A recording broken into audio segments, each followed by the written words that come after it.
सोरखाराव थानाय राजखान्थि हान्जा नागारना सोरखाराव गैयै BPF दोलो फारसे हान्जा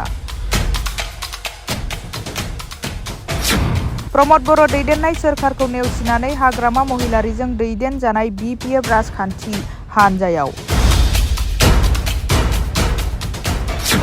फिन आरोबाव BJPनिफ्राय BPFआव हाग्रामा महिलारीजों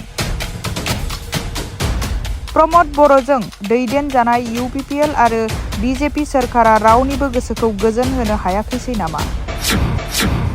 बेनि फोरमानफोरा बे सावगारियाव नुनाय नुथायफोरानो। दिनै चिरां जिल्ला लाइमोन BJPनि गाहाय नेहाथारिया हाग्रामा महिलारीजों जयनिं जाफैयो।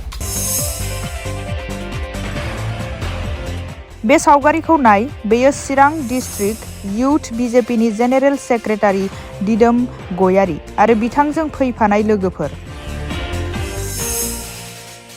प्रमद बर' दैदेननाय सोरखारखौ नेवसिनानै हाग्रामा महिलारीजों दैदेनजानाय BPF राजखान्थि हान्जायाव हाबफैनायनि नुथाय। सोलायनाया गोनांथार। प्रमद बर'नि सरकार स्लगान होननानै गोहोआव फैनाय UPPL दोलोखौ नागारनानै खुंथाय गोहोआव गैयै BPF हान्जाखौ मोजां मोननानै आथिखालाव गोबां लाइमोनफोरखौ हान्जा बाहागो लाफैनायखौ नुनो मोन्दों।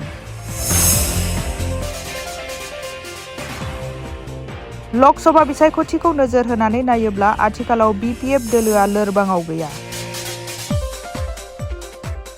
सिगांनिफ्राय गोख्रोंसिन जासिनबाय।